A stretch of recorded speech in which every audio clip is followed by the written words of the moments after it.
whole session is all going to be around unlocking your brain's potential. What we're going to talk about, because it's back to schoolish time, right? Like people are starting to think about those things. We're going to talk about how to be a lifelong learner.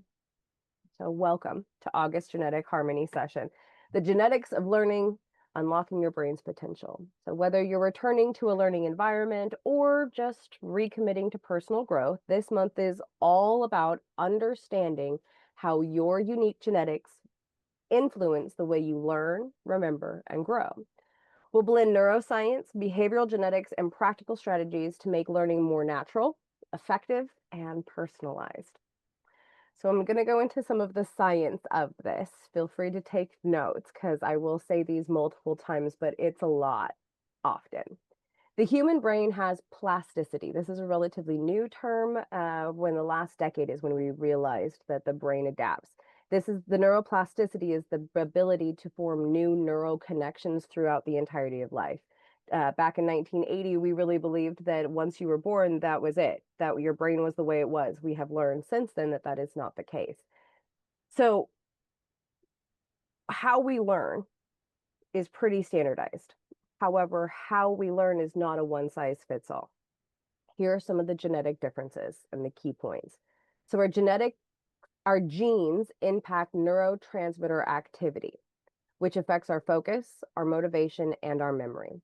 Variants in genes like BDNF, or the brain-derived neurotropic factor. Isn't that a fun? Brain-derived neurotropic factor. This is why we use acronyms. BDNF influences the brain's growth and your learning capacities.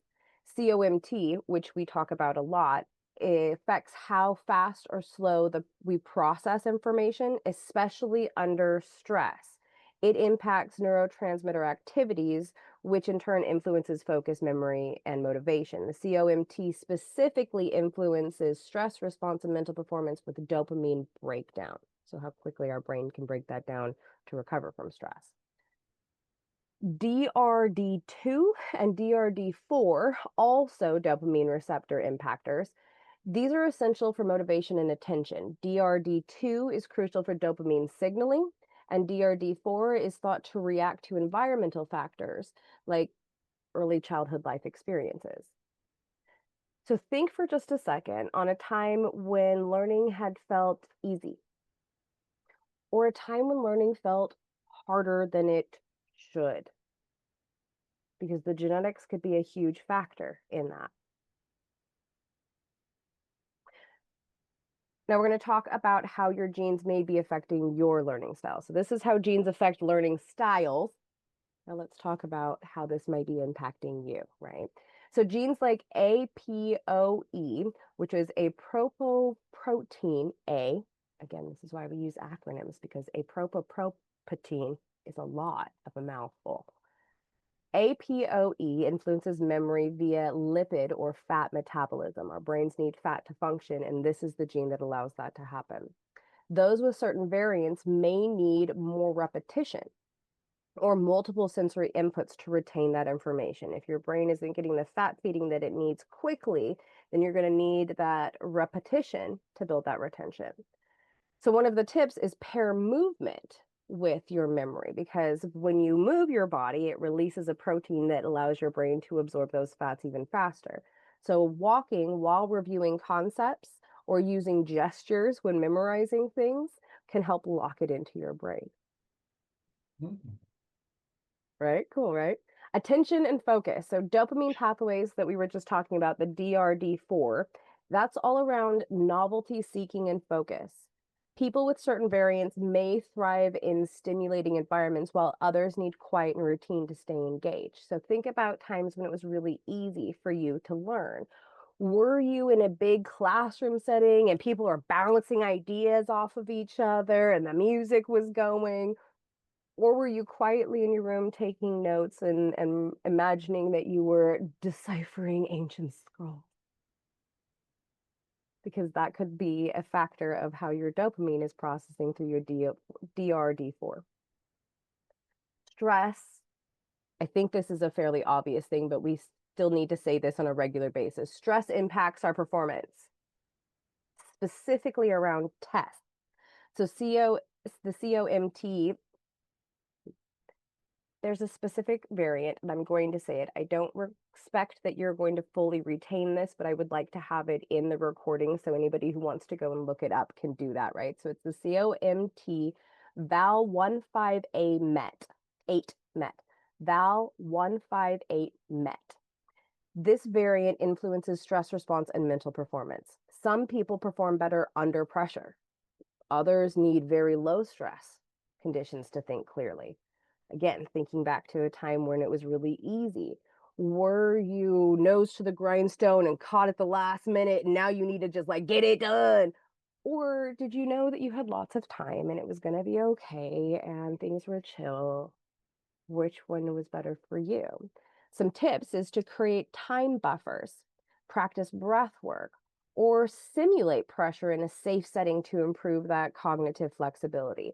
One way that you can simulate having that pressure is simply having a timer going and a countdown on your screen. The human brain will see that as a countdown for what you are doing and it will up the stress. So if you thrive under pressure, that's a really good way to do it in a safe way without actually increasing your stress. And then social versus solo learning is a huge factor in how we learn. Oxytocin receptors, the OXTRs, influence our ability to bond and connect socially. So those with high social sensitivity may retain more during discussion, while others do it best in quiet reflection. We see this a lot when we do in the corporate world, when we do like DISC assessments and personality profile assessments. Those who are on the steady or compliant side of a DISC assessment really, really need that. They want to have the information, they like to have that personal connection, and they need space to digest and understand before they're able to do anything with it.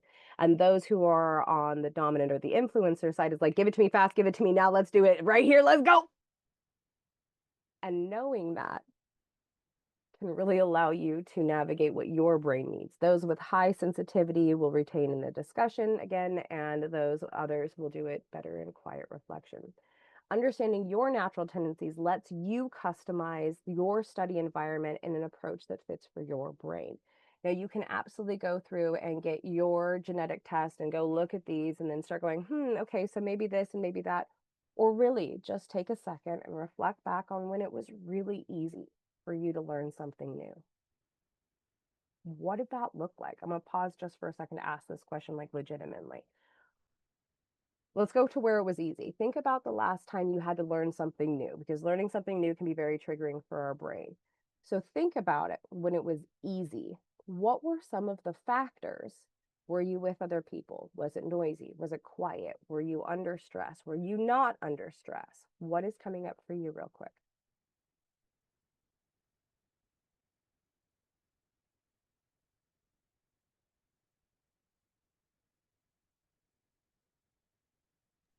I think it depends on what the thing is. Ooh. Like some things, if there's a lot of stress that's going on, I can learn that lesson real fast, like driving in traffic, and learning how to course correct in the moment and then filing that away for next time I encounter this is what I'm going to do. So there are those things that can happen. But when it comes to knowledge that I'm seeking and that I'm pursuing, and not just knowledge that gets thrust upon me by circumstance, that I definitely, I don't know. I mean, I think back like to when I was in school, like high school and all that.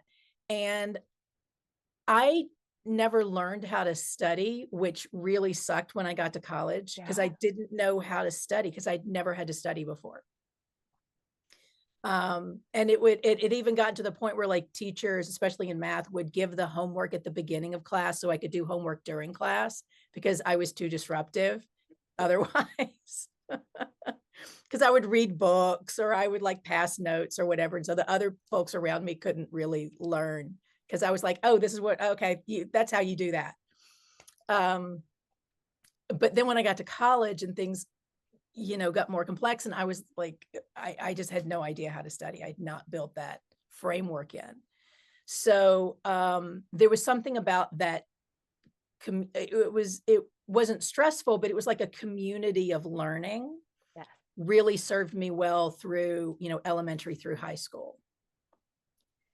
And so in college, if I had done more, like, what are those small classes where there's only a few students with the professor? There's a term for that, but I can't remember what that's called. Is it advanced place AP? Like those were the No, smaller classes for my school. Ooh. Not a seminar, but like there was a different term for it when it was like a more intimate setting as opposed to a huge group. I think those kind of things would have served me really well for learning in college if I had done that, because there's something about that collective energy. And I think that's also one of the reasons why I love acting so much, is because it is such a group think where everybody is inspiring everybody else, and it elevates the room because each of those entities are in there and contributing to it. Anything popping up for you, Paul? It doesn't have to, but I'm going to open it and unmute so we can hear you. There we go. Role models work for me. And Yeah, modeling. it absolutely helps. I mean, for example, with Kimberly's example on studying, it helped me to know in college, friends of mine who had really good study habits that I never developed in high school. And they're saying, and it's all, really, you do that? And it's all, yes, but they're much smarter than you, Paul, and they remember the information. So that helped me a lot. Yeah. Ooh. And in both of those, I'm hearing a lot of the COMT stuff, right? Like the oxytocin and dopamine, how hearing and seeing other people and that kind of interaction allows things to go, oh, that's a way I hadn't thought of. Oh, which I'm not going to lie, friends. Like literally, that's what I got as I was creating this. I was like, oh, that makes so much sense about me. That's why, like, I like a little bit of stress, which people are a little bit stressful. And if I teach it, then I get to get their feedback from it and I hear it better. Isn't that fun? Oh, look at us social creatures. Good job, us.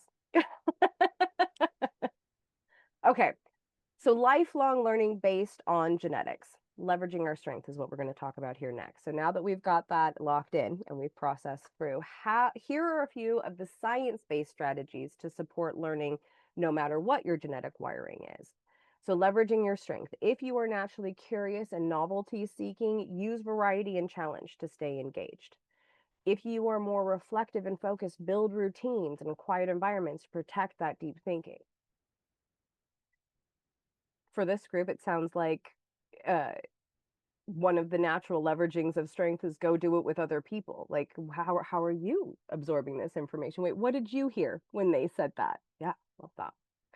And then support your neuroplasticity, like the natural way that your brain wants to adapt and grow. BDNF, brain growth gene, increases with exercise, sleep, curiosity-driven learning, and healthy fats like omega-3s. Exercise, specifically aerobic exercise, so really getting that oxygen and releasing those proteins. Sleep, especially the deep REM sleep, is really impactful. Curiosity-driven training, that learning, that has to do with the intentionality and really putting your brain in that frontal cortex space of wanting to understand more and making it more fun rather than I have to learn this thing. It's like, I get to learn this thing. And that drastically changes how we enter a room.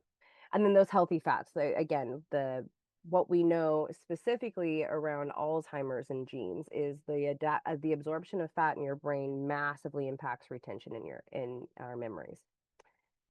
And then regulating our stress. Stress absolutely shuts down the prefrontal cortex, or your thinking brain. It pushes us below the amygdala, so we are swimming in the emotion at our most baseline way of thinking. So using breath work. Turns out, this is one of my favorite sayings. Did you know that inspiration, having something come to your brain or a creative thought, often comes from inspiration, which means inhalation? so you can get inspiration through inspiration. I love words.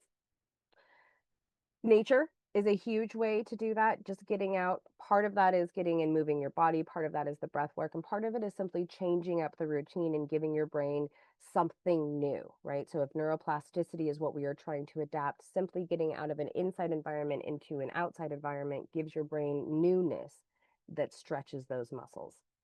And then adaptogenes, or balancing cortisol so that you can boost your learning capacity. Cortisol, it just shuts everything down. The learning pyramid. Have either of you heard about the learning pyramid? Do you know what that is if I say that? Okay. Out real fast, we'll go through the learning pyramid. The learning pyramid teaches us that if somebody just sits and talks, like if all I did through this was tell you this information and then you're like, okay, thanks so much, have a great day, you'll probably retain about 5% of it. Because we engaged in a small amount of interaction and conversation around it, you were able to integrate it better, and you can get up to 70% doing that.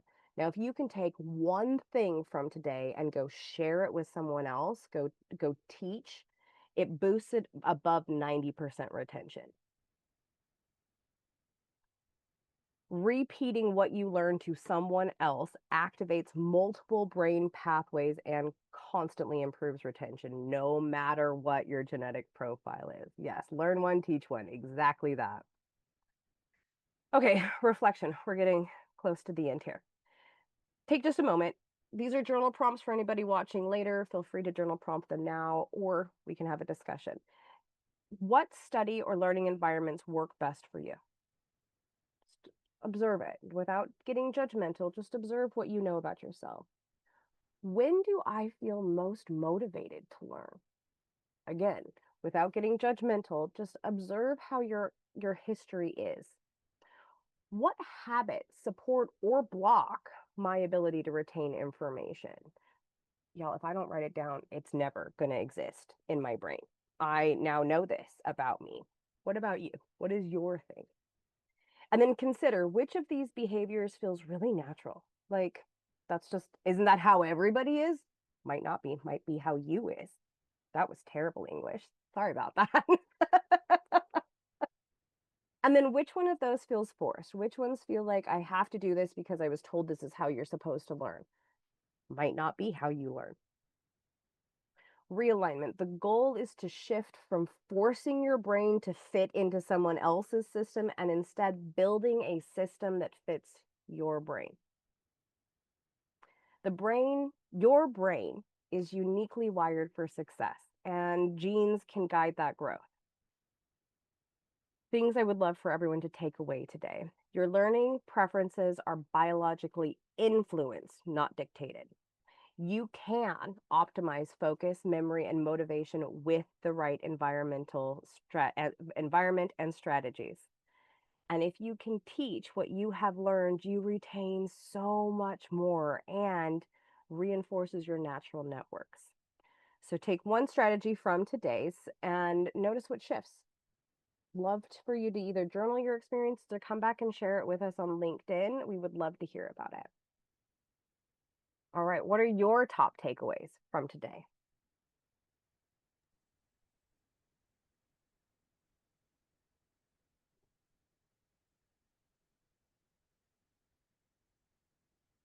Go, Paul. One is just to be confident with what you've learned. I mean, for me, being retired, what I've learned over the years in terms of what works and what doesn't. And don't be concerned if other people can't relate to that. Yes. I would definitely throw that in. For me, when I'm really under a lot of pressure and deadline, it's better, and I'm working late into the night, it's better to arbitrarily say around midnight, I'm going to bed, set the alarm for 5 a.m., and I'm going to get up and do whatever I need to do. And that works great, as opposed to trying to just plow through till 2 or 3 and then go to bed. And generally, my learning is way better in the morning than it is in the late afternoon. Oh, what a good thing to know about yourself. So it was when I was still in undergrad, I unfortunately had a required science class that was at 4, yeah, 4 in the afternoon. And it was a large lecture hall Oh, of, I'd say 300 students. I would go into the class at 3 and literally sleep through it because it was and then wake up for my class at 4. huh. Yeah. Other than dirty looks from the 3 o'clock professor, it worked pretty well. Like, I'm just trying to get my brain ready, boss. Yeah, So, I love that. You don't have to take this, but one of the things I heard in that, besides the morning being a learning time, that as someone who has retired and lived a lot of life, there's a lot that you can teach in that.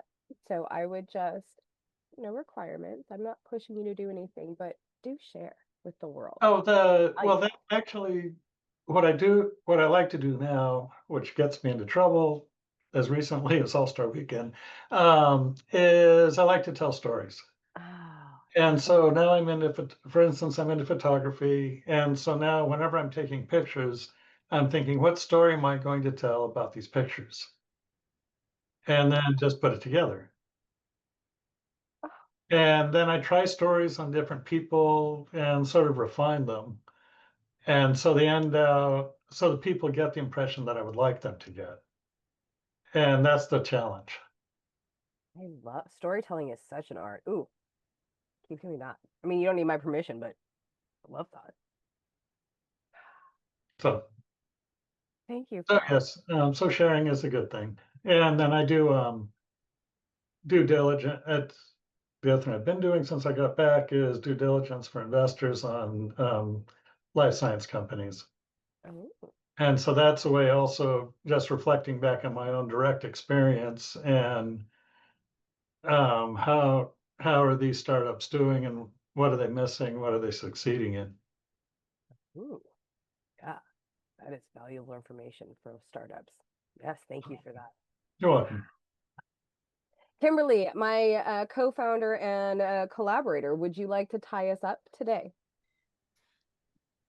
One of the things that I loved about what you talked about today, Cara, is how it focuses on how different we each are from each other, and to acknowledge that and to accept that and to um, avoid expectations that how I learn is how you learn, but discovering that we're all different. But I also want to encourage us to look within ourselves and know that how we learn is also different and can be multifaceted. So the way that you learn one thing may not be the way that you learn something else. So allow yourself to experiment and play with it, and without judgment or expectation, so that you can truly discover what works best for you.